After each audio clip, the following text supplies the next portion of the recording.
Good evening, everybody, and welcome back into another Gooner Gathering. This is an exciting episode. I'm looking forward to this. So, first and foremost, I am Gooner Lee Meads. I'm Lee, and joined by the poshest man in sports entertainment. There he is over there. Posh Bertie, how are you, sir? Nice to see you. Yes, I'm doing very good, thank you. Good to see you, and good to see our guest, who we'll get to in a minute. But I'm looking forward to being here once again. Absolutely. It's a developing channel. It's going places. Got a little bit of channel news. Got 20 subscribers already. Hey, that's a How's good that start. happened? Good start. It is. I want you guys to get to 100 subscribers by the end of this year, and I will help you push the channel. Thank you so much. And You got to promote the living hell out of it if you want to. if we need to do that, but Lee looks like a great host already. I like the energy on this channel already. Oh, bless her heart. She's good. She's good. Right. So we are privileged to be joined by Miss Melina in Canada this evening. How are you? Yes, all the way in a very cold country, 8 hours away. But Lee and Bertie, the poshest man in sports entertainment, it's a pleasure to be here, and I'm really glad to be a part of the show today. My name's Melina. Most of you guys know me as a positive Arsenal fan. I tried to be objective in my views of the club, tried to be balanced. I give criticism when it's needed, but when criticism, there's a difference between critique and a difference between abuse. I don't want anyone abusing our players, and always stick by them through thick and thin. Even I'm a huge fan of the women's team and the academy. So the women's are playing Juventus tonight in the Champions League. So come on, you Gunners. Let's do well. They're currently leading 1-0 with a red card, but I think the game's just finished now. So great to see that. And it's a pleasure to be here. I'm looking forward to the discussion today. Fantastic stuff. Right. So I think we should get straight into it, shall we? Let's go back. So the last, I think we'll break this show up into sort of three stages, if you like. We'll talk about England versus Senegal. We'll talk about the upcoming game against France, and then we'll cover everything that's going on with Arsenal. How does that sound? Perfect. Excellent stuff. So if we sort of put our minds back to, there we go, hopefully, there it is. There is the England lineup that lined up for the first knockout game of the tournament against Senegal. I think, first of all, Melina, you're our guest, so I'd like your thoughts on how Mr. Southgate put out his side, and what did you think of just the outlay of it in general? So, Lee, when this lineup came out initially, I was very, very harsh and critical on Henderson, of Liverpool's captain, starting. I said, look, the guy's too old. I don't think he doesn't play to our strengths necessarily. But boy, did I have to eat humble pie at full time. Almost too much of humble pie that it made me sick. Henderson in this game against Senegal truly, joined with, I'd say, Foden, was obviously a great shout for man of the match. I don't know still to this day how Kane got player of the match. I felt Henderson really deserved it. Although he's an older player, sometimes you need the leadership and those, heads that are straight. They bring that old experience onto these young bucks, Saka, Foden, Rashford. To see Rashford come off the bench as an impact substitution, Southgate got it spot on against Senegal. Although Senegal played this tournament without Sadio Mane, they had great players that got them this far in the tournament anyway.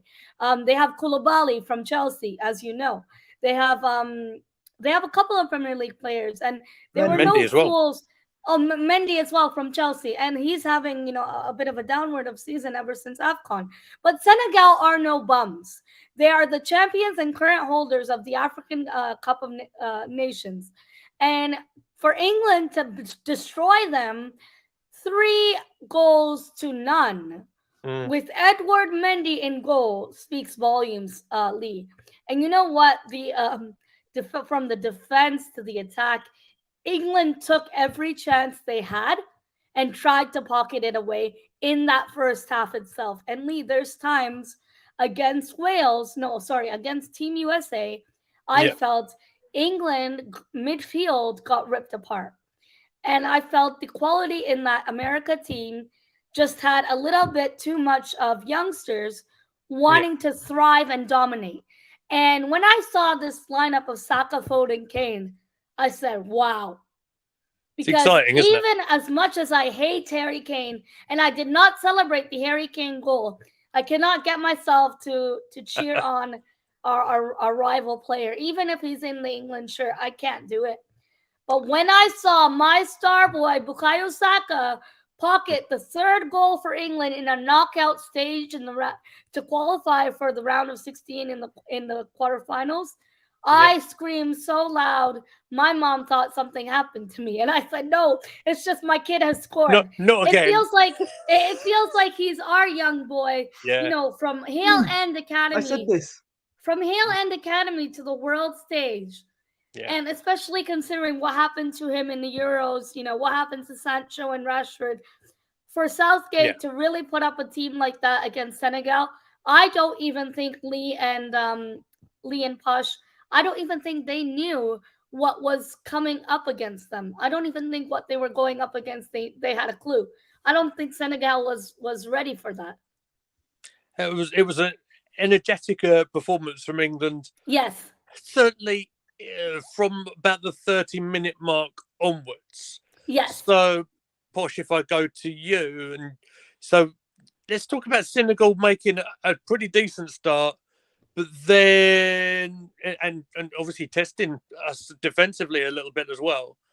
But then England sort of coming forward, getting a bit confident, and managing to score that first and all-important goal, I would suggest, from Henderson. Yeah, I mean, it started off the game started in typical Southgate fashion, didn't it? Pragmatic, not exactly exciting. Obviously, Senegal had a brilliant chance to take the lead. Very good save by Pickford in the end. But we, of course, scored the all-important first goal. And ever since then, we came alive. And this is what we look like when we actually go on the attack. We look unstoppable. We look great. And this is what needs to happen from now on. And I think I was shocked that Senegal didn't put up that much of a fight afterwards. They just look like, we've conceded the first goal. That's it. It's over. So they kind of tapped out already when the first goal was conceded. And but yeah, either that or we just look absolutely unstoppable. But I know we'll get onto this soon, but I don't think the match against France will be like that. I hope it is, but I don't think it will be. But I'm very pleased with the performance. And as Melina said, to see Saka doing so well, it's like watching your son do well. I mean, the only thing I don't like about him is the fact that he's younger than me, which, Excuse me. Yeah, I know, Lee. I know what you're going to say. How do you think I feel, the old man of the team here, You're only 24. Come on. But after 25, it's just 25 minus 1, Don't worry about it, Lee. Thank you very much. Do you know what? Overall, I was pleased, very much pleased with the performance, and we've got a lot of praise and a lot of, also, let's face it, a lot of expectancy going into the quarterfinal. Yes.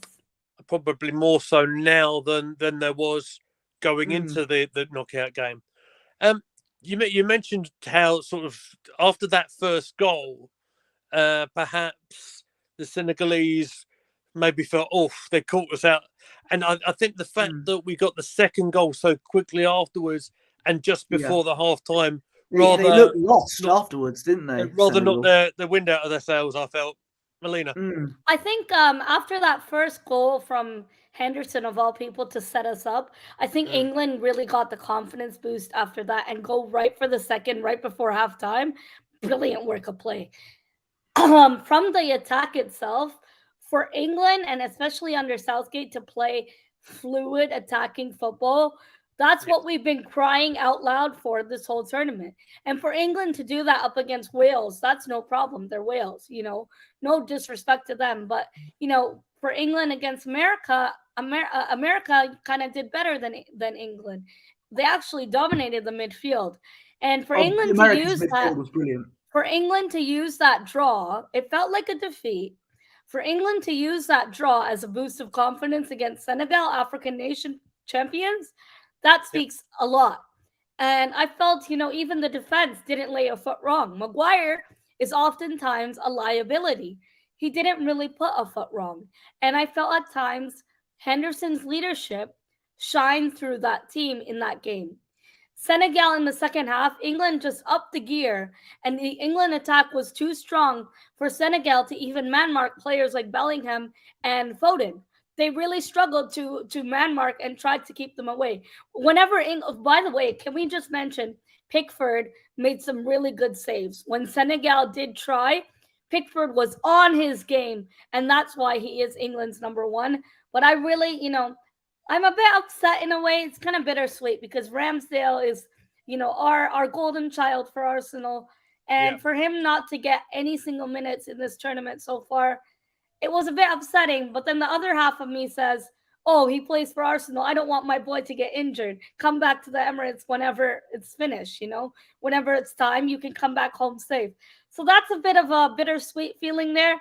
I think I felt the same when, Ben White's been on the bench before he went home for personal reasons. I felt the same way. I think that's just the club over country kind of bias we might have. But I was really proud of Southgate this game, and I did give him his credit when and where it's due. I hope next game against France, like Posh said very well, it's going to take us a while. And France are no joke of a team. Mbappe versus Harry Maguire. Griezmann. What did we joke about off stream, Posh? I mean, it's technically going to be Mbappe versus Kyle Walker, depending on the lineup. Depending on the lineup, yes. Thank God. Please, Kyle Walker. And the other thing is, Oliver Giroud is on some hunt for blood.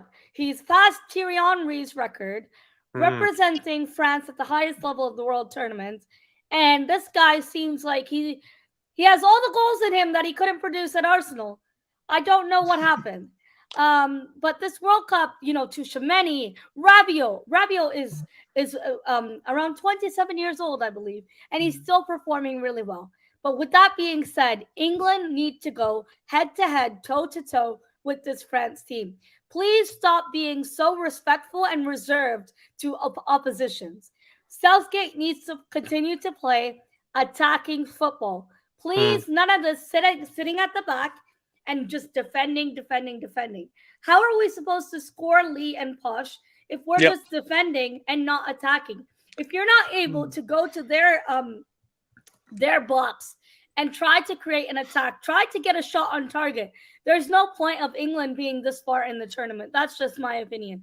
I feel we really need to take it head to head and play our best starting 11. Excellent stuff. So with that being said, and before I go any further, thank you very much. The chat is lighting up. We've got quite. Do you know what? This is the biggest audience we've ever had on the stream so far. Oh, that's okay. No problem at all. So it's lovely to see Jordan and MAA and Boxer. It's good to see everybody there. And thank you for putting them up, Posh. Cheers, mate. So with all that being said, Posh, about looking to be attacking, looking to score goals, which 3 centre half do you think Gareth will go for? I think you mean which 10 centre halves, Lee? Come on, get it right. Well, if it was up to me, I mean, if I had full control, I'd play Ramsdale in goal, but I don't think it's going to happen. I think it's going to be Pickford in goal, Walker, Stones, Maguire, Shaw, the usual. Yeah. Rice, although there's been concern he's a bit unwell, Declan Rice. I don't know if you've seen that. Oh. Hopefully he's all right in time for the France game, because if he is, it'll be Rice and Bellingham. 4-3-3 attacking. I'll have Foden in the middle. On the wings, Saka and Rashford, and the big man Harry Kane up front. Even though Molina might disagree with that, considering yes, he's a Tottenham player, but he is a bit of a he is a good addition. So you'd go for a 4-3-2-1. Yeah, with an interesting way to Bellingham. go. Okay. Well, one thing I do want to pick up on. I found, with Harry Kane's form, and he's looking, he's playing in the middle of that front three, but he's, rather than being that out and out striker role, he's rather doing what he does at Tottenham, plays a little bit deeper, much like at Spurs when he's got Son going forward.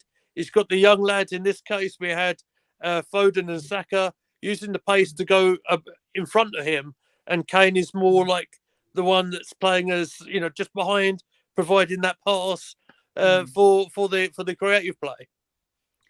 I don't know who it was who said it, but someone said because Kane has been playing a lot more deeper for England. Yes, he has. It reminded them. I think it was Mark Goldbridge who said it. It might have been when it reminded them of him when Wayne Rooney started going from striker to midfielder. And I think when Kane gets older, he'll probably end up being an attacking mid than a striker. Who knows? But I think when the more deeper Kane plays, I think he's actually been more of a good addition when he's in more of a deep lying forward position in a way. Yes. Go on, Melina, Cameron. No, I agree too, and I think when he's playing more forward, he's able to get more control, put those crosses away, get those crosses from Declan Rice, Bellingham, or Foden, and able to pocket those easy on. I was really harsh on him at the start of the tournament, to be honest with you guys. I felt like he didn't offer anything to the team in the first two games of the group stages. Now, keep in mind, those are the group stages. He looked slow. He looked like he just didn't want to be there. And he didn't look like he was captain, material. And I took my words back when I saw England play against Wales. And I know it's Wales, but whoever your opponent is, you can only play what's in front of you. And on that day, what was in front of us was Wales. And, whether you like it or not, Harry Kane did have a better game. Yeah. Against Senegal, I don't know how he got man of the match. I disagree with that entirely. That's not my bias of him being a rival club player. It's more so I felt Henderson and even Bellingham played better than him. And I felt the stats and the eye test wise, if you do goals and assists, yes, Saka got a goal, but I don't think Saka even deserved man of the match. If I was being biased, I would say right away, give my star boy man of the match, right? Yeah. I just felt Henderson had demonstrated a lot more quality in that match against Senegal throughout the whole 90 minutes. And when you're giving player of the match, shouldn't it be based on a whole 90 minutes? Not just, okay, Kane scored. Yeah, definitely.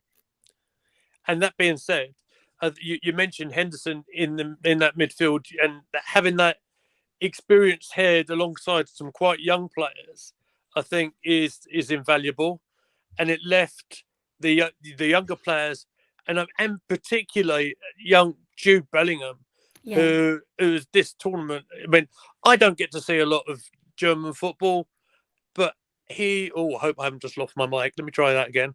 There we go. Hopefully that's working. We can hear you. That's good. Some say that's good, some say it's bad. But Jude Bellingham has been an absolute revelation. Just watching his just general game. Posh, what do you think of Bellingham and prospects of him as an England player and potential leader of this team going forward? He's 19 years old. Yeah. And I know I keep saying this, but he's 19 and he's performing like prime Xavi. Like it was a phenomenal performance from him against Senegal. Okay, yes, he was a bit quiet against the USA, but people have their off games. I get it, but against Senegal, even against Iran as well, he was the best player on the pitch. I think he should have been the one getting man of the match. The amount of passes he did and everything was brilliant, and I'm lost for words really, and somewhat. Yeah, I am pleased, and and the fact that he's only 19, and in 10 years' time he'll be like he'll be in his prime in 10 years. Yeah, it's scary, but long may it continue for England. It's interesting. There's a lot of talk about a bidding war now, isn't there? Yes. I was just gonna mention that. I'm really upset that it's not us. It looks like he might be going to Liverpool, but this is just paper talk. But Lee, at 19 years old, for him to perform like that, bloody hell! At 19 years old, I was just playing house league football, just league football on Sundays, and for him to perform at a World Cup for England, to be selected for Team England at such a young age. Yeah. A lot of people older than him aspire for that, and they keep trying, and for some reason they don't make it. But at 19 years old, this kid is putting the level of output of quality. And keep in mind, he's only 19. At Dortmund, I don't know, they're producing goal-scoring machines at Dortmund. You saw Haaland. Look at him. These people might well and truly, maybe in a couple of years, I'm not going to say within a year or two. I think that's too early. But they'll be like, possibly icons in the next generation. And it'll be interesting to see him come to the Premier League. And I think, at the moment, Liverpool are connected to him, and it might be a bidding war, like you said, Lee. Absolutely. I've got to say, Melina, sorry, you're absolutely bringing the audiences in here. Oh, it's all right, Lee. No problem. I just shared it on my Twitter, and I sent it to some friends to tune in and subscribe. Fabulous. Thank you so much. No, amazing that's no job. problem. She's an absolute pro. We're loving it. No, I'm not no pro at all. This is my studio setup. It's just at home. Is that your artwork by the side of you, by the way? Yes, I painted Henri and Bergkamp. Would you like? Here, I think I can put your full screen here. Let me see if I can. Let me see if I can do that. I got it, mate. I got it. Henri and Bergkamp. I just painted that. And, look at that picture, mate. I'm sending it over to the Arsenal Charity Foundation to support for auction for them to help children who are struggling outside of life and to join football and stay out of knife crime and gangs and all this violence. So I wanted to do that when before I got sick, but I wasn't able to. I recently got sick with pneumonia, most of you know, and it's a pleasure when Lee asked me if I can come on the channel. I felt very honored. So I'm really happy to join here, Lee and Posh. Thank you for having me on the show. And I love painting. I paint for fun. It's a very big hobby of mine and something that brings me happiness and peace in my life. So if I could give someone my artwork and make their days better, that means I'm doing something right in my life. That is amazing. Brilliant. Thank you very much for sharing all that with us. And no problem at all. There we go. Comment there for you. Thank wow, you. That's superb. Amazing stuff. Look at that. It's lovely. Right. So we've I would like to point out as well just the latest score. Miedemar has put Arsenal 1-0 ahead. Yes, come on. So I will be catching up on that over the next couple of days. I've been watching a lot of the ladies' team from about really January time. They've been really good. A little bit of a hiccup against Man United a couple of weeks ago, but they've responded really well since. Especially the draw against Juventus in Italy. But we'll moving on from that. We were talking England and we're talking World Cup. So just a small matter of France coming up then. A small matter of France, Lee. Yeah, just nothing big. Just a knockout round on Saturday. Nothing big, lads. Yeah, it'll be fine. I mean, we'll go through them a little bit, shall we?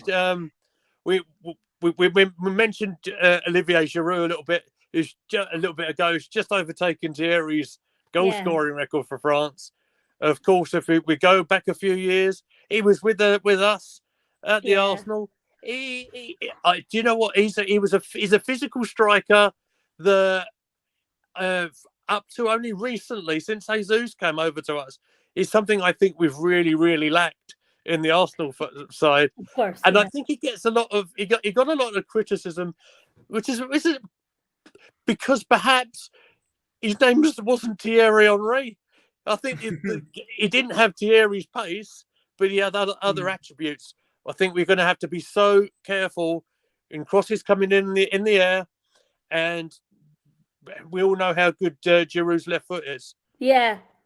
Them very near post powerful. runs. Sorry, France have been good at crossing the ball this tournament. If you've seen the highlights from the game against Australia, they were crossing it in left, right, and centre, and plenty of times the ball connected really well. So you need to be very careful there. Giroud and Mbappe will easily win headers and things like that. And yeah, so that's what we got to be careful of. Giroud, I've always had a bit of a soft spot for. Mainly, hang on, I got to deal with something. Don't worry, I've got it, mate. Okay. But yeah, Giroud, I've always had a bit of a soft spot for. I know he had a bit of flack at Arsenal. I don't know what it is. Maybe it's because he's just a very handsome man, and I'm a bit every time I see him. Almost like you. Well, hey, come on. I have nothing on Olivier Giroud. He can actually play football. I can't. This is true. But yeah, I'm proud of him. I'm proud that he is. He's now France's all-time top scorer. Yeah. It's a bit odd considering you don't really associate Giroud with a bigger accolade than Thierry Henry. With all due respect to him. But yeah, I'm very pleased. But I hope the celebrations end for him on Saturday. Fingers crossed. Me as well. Just a little bit of a scoop. My brother sent me a tweet saying, "Well, and we'll talk about Jesus and his situation in a little bit. Wouldn't it be an interesting shout if we can get Giroud back just for the rest of the season?" No. You know what, Lee?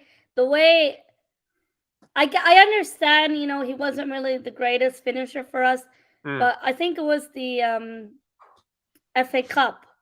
I think it was FA Cup or Europa League. He was supposed to perform, and we got knocked out, and he didn't deliver. And the other thing that the game upset against me, Monaco, when he had about 500 shots chances, on target, and they all hit the side. And you know what? Over here, those games are early morning. So imagine watching that early morning, pissed off.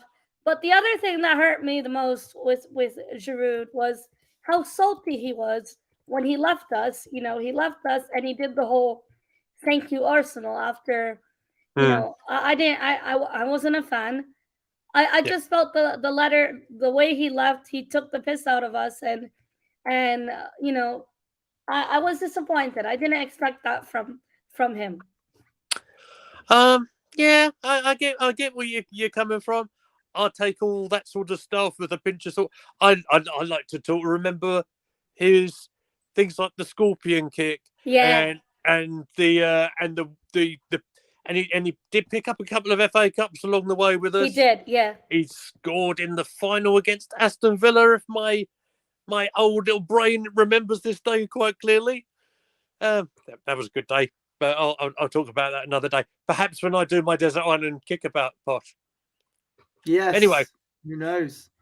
Absolutely. So we've spoken about Giroud, and we're obviously going to do that because we're an Arsenal channel and his connections with Arsenal. So we best talk about Mbappe, haven't we? Oh God, who's Mbappe, Lee? I don't know who that is. No. So do we? I mean, obviously, one of the reasons I think Kyle Walker has been picked, other than the fact he's a jolly good right back, he's quite an athlete as well. Yes, he's probably one of the very few people that can keep up with Mbappe, other than myself. And unfortunately, I wasn't picked.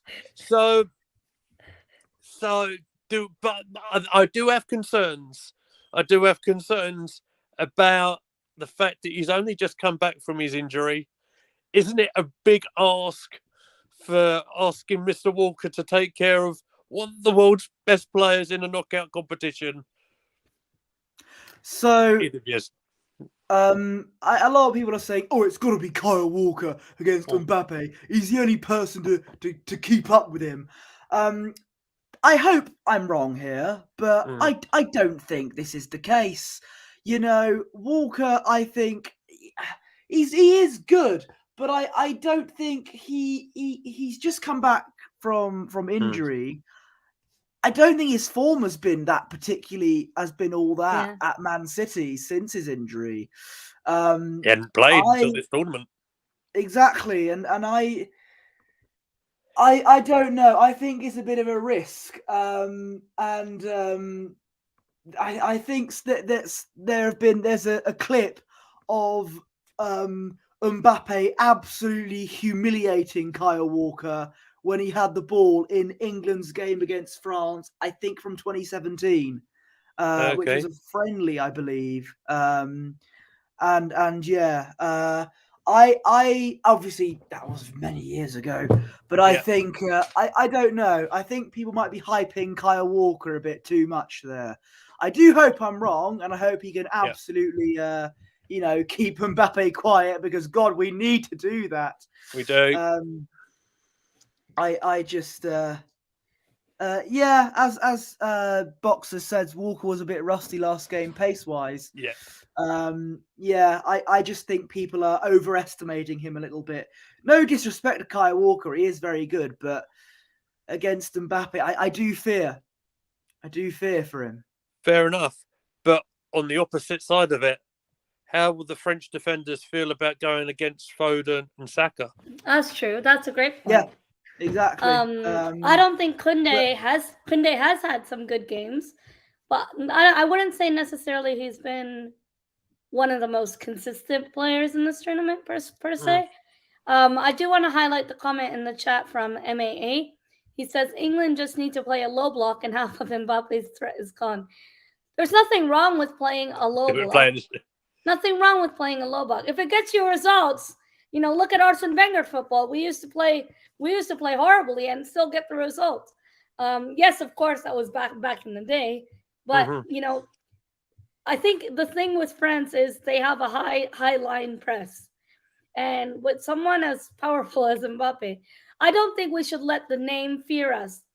I think we should really lose the respect for them and play a low block if you need to, and try to go toe to toe with our front line. Our front line is strong. I wouldn't write them off. Our attacking players. So whether Southgate will play attacking football, that's the thing. No. That's the concern. That's why I kind of tongue in cheek asked which three centre halves will he play. Yeah. But then we know that's. Well, he took 50 of them on that plane to Qatar anyway. That's it. I mean, I don't know what the situation is. One thing that sort of alarmed me in the last game, the Senegal game, is that, it was good 15, 20 minutes to play. I've picked this up. I don't know if any other outlet has.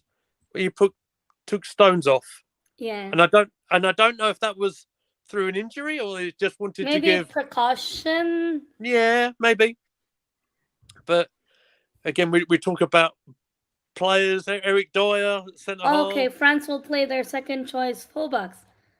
Okay, so right? It'll be the bench players then. Okay. So I guess France will just go strong attack and then rest the defenders. Oh, that's a bit odd. Well, we shall see. But hey, we'll take it. We'll take it if that's the case on Saturday. Exactly. I think with this game we'll take whatever we can. Yeah. And Stones was booked. He got a yellow card. That would make sense then. I didn't notice that. No, it's definitely on the case. I missed that as well. So thank you for putting me right. So where else should we go? I think I think that's probably just about going to cover the England and the World Cup side of things. Yes. I think it'd be only right, as you are our guest, Melina, let's talk a little bit about Canada. Now, you're going to be a bit more of an expert than I'm going to be. But first and foremost, what an achievement to get in the finals itself. And they had a pretty decent tournament themselves. They certainly had their moments. I'm really proud of Canada, regardless of the way we got humiliated by Morocco. For Canada to qualify after 36 years, Lee and Posh, it's a big moment for our nation. And it was the first time in my life, the last time Canada was in a World Cup, I wasn't even a thought. I wasn't even born. So for Canada to qualify and perform, get the first goal of the World Cup, we didn't necessarily do the greatest, but these young players will learn, they'll develop. And I really think we should invest in a striker who can finish. We had a lot of chances against Croatia. We couldn't finish. We got a goal early on, but that Croatian midfield was tongue-in-cheek boys versus men. That Croatian team, Luka Modric, Kovacic, Perisic from Tottenham, they are quality players with Premier League experience. A lot of these Team Canada players are predominantly MLS players. And just the other day, Kone, who plays for Canada, has signed for Watford. And Watford are not necessarily the greatest of teams, but it's a start. You get your foot in the door. Good level, and I think. Hopefully, if you play well, you could get promoted and hopefully maybe signed and scouted by a Premier League team. I'm very proud of that. But with the way we got humiliated by Morocco showed us they are no fools. And the only goal we scored against Morocco was an own goal from their own player. I think Christmas came early for Canada, But regardless of the results, I'm very proud of this team. Young boys, young men, to go on there on the world stage and still give it their all, even though they knew after Croatia we were going home, to still give it your all and to still, play like you're still in the tournament. That means a lot. To have that passion and desire to play for the badge. And I think that's something I'll go home back to Canada with after this Qatar experience. Speaking of Canada as well, Lee and Posh, the next World Cup is going to be hosted by Canada. So automatic qualification. It'll be in 3 different countries.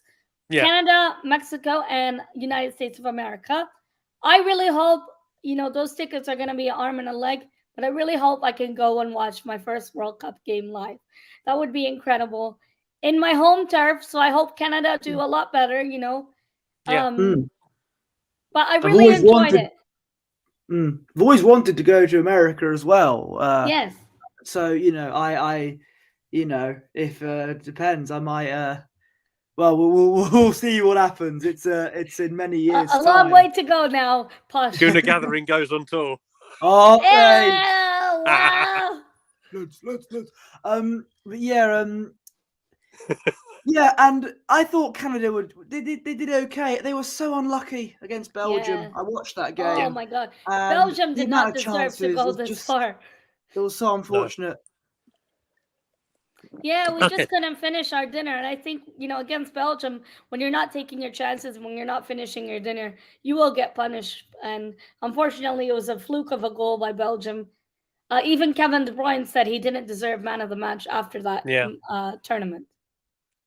Yeah, I always get told off if I didn't finish my dinner as well. Pardon? Sorry, I always get told off. I get told off if I don't finish my dinner either. But you should hope the missus isn't watching. I hope she is, but I know she's got her hands full with our little girl Amy. Yeah. So well, the other thing I would say is, obviously with Canada in the tournament, with the actual tournament next in 4 years' time being held over there, it's absolutely going to raise the profile, which will actually raise the standard to the football over there as well. So it's an exciting time, I would suggest. Yeah, I'm really looking forward to it. And I think, nothing like being on home turf, seeing your team play. More importantly, if I get to go, I can see the Arsenal boys, this whole tournament, regardless of me supporting Team England. Whenever Canada didn't qualify, I supported Team England because my dad's side of the family is from there. My dad actually lived there before coming to Canada. And that's the reason why I always root for England. But regardless of me being an England fan, I'm very supportive of our Arsenal players being selected, Switzerland, Japan, Brazil, England. I'm very proud of them. I'm very proud of them to represent our football club on the world stage. And I think regardless of who wins this tournament, I really hope it's an Arsenal player coming home with a major trophy. Yeah, but we'll second that. Of course, Martinelli for Brazil against Cameroon. Yes, I know the result would say otherwise, but he was the best really player. good. He was one of the best players on that pitch. He created all the chances. yeah, definitely. And it was so unfortunate not to get anything from that. But yeah. When Melina, when you said you're going to see the Arsenal boys in 2026, that is, of course, if Saka hasn't signed to Real Madrid by then. Let's Oh, don't do that. How are you gonna break my heart like straight that? away. He just broke my heart. Oh no. That is if. I said if. No. For another time, Bosch. For another time. But we were talking Brazil, and that is a very, very decent segue to going on to club business. And talking about Gabriel Jesus. Sounds bad news, everybody. But he's had his surgery on his injury. Yeah, tears everywhere. So every chance that he's going to be missing, I mean, anything up to 3 months is the latest I've heard. Now we've had this discussion before, with Bosch, about our options, and obviously we're a little light. Your gut feeling straight off the bat, where do we go from here? What is your expectations? What's your fears? Tell me. Okay. Right. So I a couple of people I know were texting me saying, "That's it, it's done. Your season's over." Look, obviously Jesus is going to be a big miss. Yes, he did. He had a bit of a goal drought, but he did offer some creativity for us. Yes. I think obviously we've got a lot of players going forward anyway. The likes of Martinelli and Saka. Obviously, they're both going to be very tired they're going to have a World Cup hangover, so to speak, in the next few games. So I think we will be very light, as will a couple of other clubs. So I think it will be the next few games, let's be honest, are going to be incredibly tricky for us. Yeah. And that's even if Jesus was fit. Because if, I don't know, Brazil, they're going to get very far, the likes of Jesus wouldn't be available for the next game anyway, because him and Martinelli will be knackered, as well as players like Saka. And, what I'm trying to say is, I think I hope we'll be all right, because look, Nketiah, he does, in the games against Chelsea, when we needed a win, this is when we were losing 3 games in a row, and we had Chelsea at the Bridge. We needed a win. Nketiah stepped up massively. Yes. He's not a consistent striker, though. That's my worry. He can turn up when he wants to, but let's be honest, and I hope I'm wrong here, he's not exactly a title-winning striker, isn't he? Well, hot take Bertie there. We shall see, shall we? We shall see. That's as best I can say. It's pretty clear he'll probably be out for the rest of the season, Jesus. I hope. Oh, you're spreading the negativity there, Porsche. Well, it's what people were saying. Look, hope for the best, prepare for the worst. That's always been my motto. But we might need to look for a bit of a backup striker in January. Well, yeah, you're probably onto something there as well. But I mean, that I always think the January window. Play Martinelli up front. Yeah, you could do it, but he was originally a striker, wasn't he? I mean, is he really built for that physical threat up there as that main guy to get a head on a ball? I'm not so sure. I'm not so sure. I mean, as you know, I'm a big advocate of Eddie. Me too. And we're going to be in agreement here, but it's I don't know. I just hope I mean, I've seen it. I'm sure you have too, Melina. Jesus picks up a big injury, and all of a sudden I'm seeing all posts about Eddie Nketiah not being up to the level. and people's sort of memories of, him actually coming in at the second half of last season and doing actually a really decent job, particularly when Lacazette came out of form. Of course, when the former skipper left as well.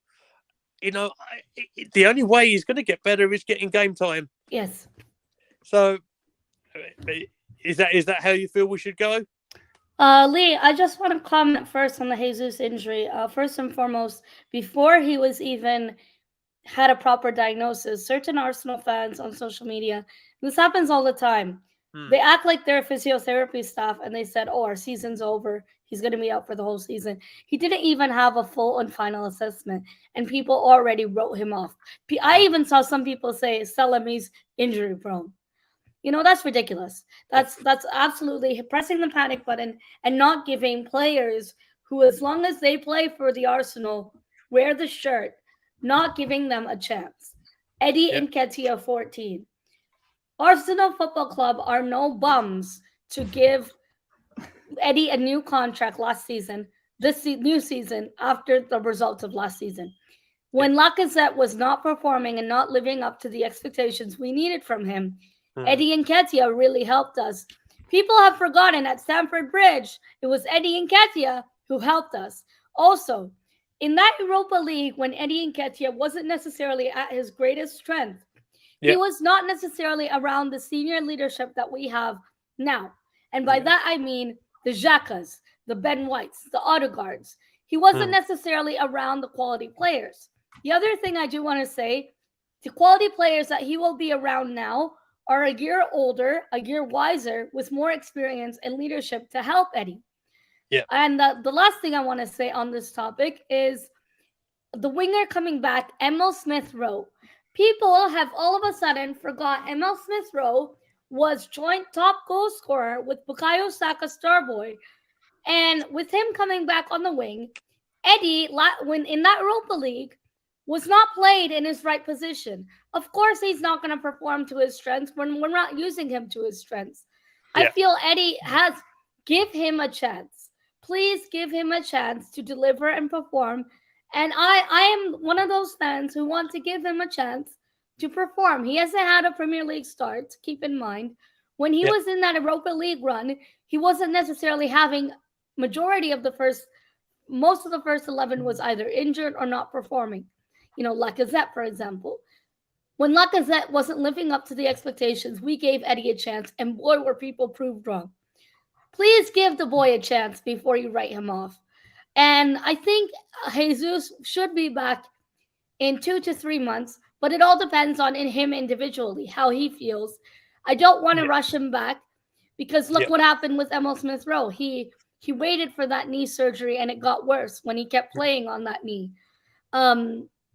And I'm excited to see Smith-Rowe come back. I think he'll be very hungry and determined. And that kind of dressing room we have now, that leadership, that togetherness we have in this team, I think that's something that will help Eddie. And with fans really saying, oh, we need even Tony, we need Mitrovic, I don't see us getting a striker in January. I really think we should put the money on a winger, Mudryk, the Ukrainian Messi, and Danilo from Palmeiras. If we're not getting anyone, I'm happy Smith-Rowe is coming back integrated into this team. I don't see us paying Eddie $100K a week for Eddie to still sit on the bench. I just don't see it realistically. I want to give Eddie a free and fair chance like I did with every single player in this squad.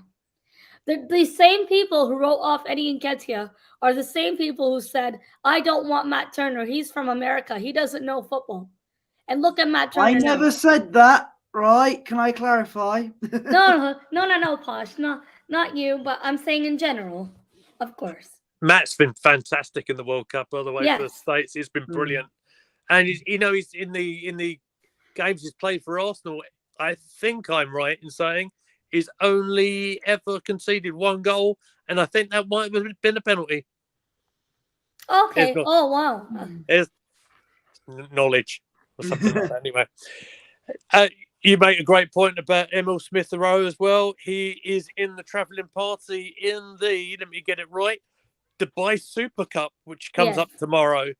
So we are facing Lyon tomorrow, It's 3:30 our time in the UK, so I guess that'll be, 10:30 where you are?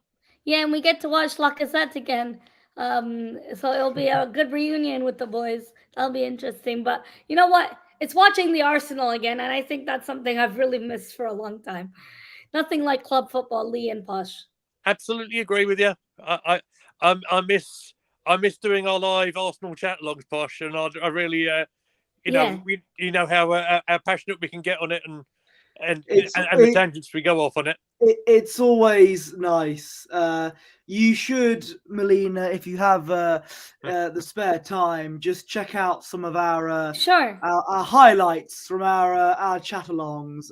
It's always a pleasure to do it. It's always fun.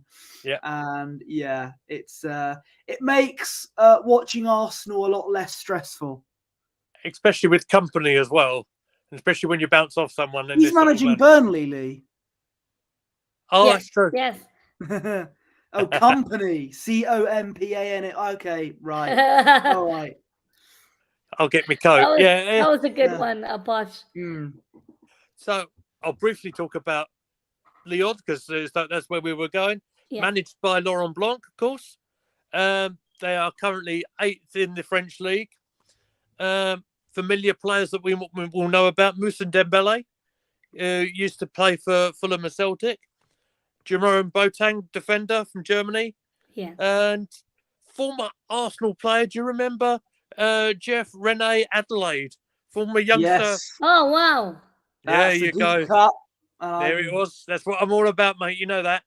So their last game in the French league was a 1-1 draw against Nice, where Pepe's penalty was cancelled out by Lacazette's penalty.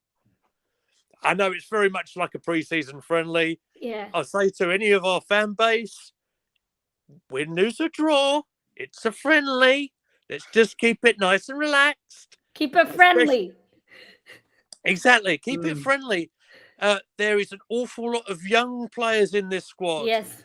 And it's going to be a terrific experience for them to get involved with the first team players. They already had a little bit of a taster the other day against Watford, against London Colony. This will be another step up for them. It's just enjoy it. And yeah, we're getting our club football back. Looking forward to it. I'm really looking forward to it, even if it is the really youngsters. I think it's a big moment for them as well to get the experience playing alongside the first team. And regardless of the result, just get behind your players, and it will be nice to see us cheering them on. I got my chants ready to go, and it'll be a nice reunion with Lacazette again.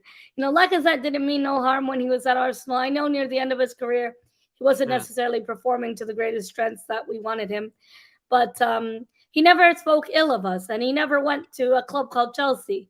So well said. I still have a special place in my heart for Alexander Lacazette. Yeah, it was a fair amount of time. I always liked his work. It's just the path to goal he found a little bit difficult coming towards the end, didn't he? Yeah. I always admired his leadership qualities. I also admired his link-up play. He really stepped up when we needed it last season in terms of that part of the play. It's an interesting comparison, Lacazette versus Nketiah, actually, because we mentioned the Chelsea game. When Nketiah came in, he showed his pace. If you remember that, he latched onto a loose back pass. I know it's a while ago now. Launched onto a back pass, used his pace to get through and score. It's a goal that I don't think Lacazette would have been able to do because people would have caught up with him. So, yeah, it'll be an interesting actually playing against each other tomorrow. Could be fun. Just to point out as well, it's not just the 90 minutes football they're going to be playing. They'll be doing a penalty shootout at the end of it. Yeah, that'll be fun to watch. We're playing for 4 points, 3 points for the win, and I think there's a bonus point for winning the shootout. And there's 2 games in Dubai. Liverpool are in this tournament as well. Can you remember the other team involved? Because I can't, Melina. AC Milan, I think, right? Is it AC Milan? Very much. I think you're right. I think it's AC Milan because I saw them on the advert. There we go. It's the Dubai Super Cup. Dubai Super Cup. So, yeah, again, bit of fun, friendly tournament. Get the club football back. It's it should be good tomorrow. Is there any other business that anyone wants to talk about for now? Or I think we probably just about covered everything that we need to do for today. Go England, go. Yeah, absolutely. We should be good. Can we get some predictions in? Oh my gosh. Gosh. Go on then, predictions, Melina. Go for it, mate. Okay, go on then. Posh, you go first, lad. I have a feeling it's Oh, no. gonna end 0-0 and it'll go to penalties. Whether it depends who wins the penalties. I prefer not to speak, as Jose Mourinho would say. I just hope that the best team wins the shootout. Oh, he said football's gonna be the winner.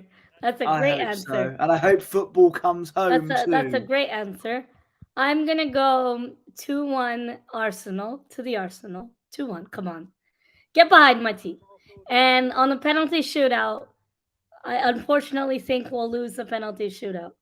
So we'll win the game, but I think we'll lose the penalty shootout for this. I was talking about the England game. I was talking about England-France. England-France. I think it'll be a draw, 2-2 draw. Yeah. And then it goes to penalty shootout, and England to redeem themselves from the Euros on penalties. And I hope Saka scores the winning penalty. Can you imagine? That would be a story I'd tell my kids who aren't even born yet, who don't even exist yet. And I'll tell my nan, my next door neighbor, their dog. I'll tell everyone. That's like the story, like a fairy tale. You know what I mean, Posh? Oh, that would be amazing. You do that, I'll just be an emotional wreck, just on the floor, going, "Oh my son. God. Yeah, my son has won it. My boy, my beautiful boy. My boyhood dream has come true." No, come on, we've got a whole episode, Posh. No, not now. Not now. Well, we'll explain in a minute what's going on. I better put my prediction in, and I don't want to finish on a negative, so I'm going to say, come on, England, we're going to win 3-1. Yes. All right. It's coming home. It is coming home. I'm confident, I hope. Yeah, absolutely. So, before I sign out today, this has been a busy old stream. We've had lots of people in the chat. We've had new subscribers. We've had comments galore. Yay. I want to just say thank you so much for everyone who's popped in. This has been really fun. I've really enjoyed it. Thank you for your time, Melina, as well. Would you like to tell everybody where they could find you on your Twitter and any social media of your choice? No problem, Lee and Posh. Thank you so much for having me on your show.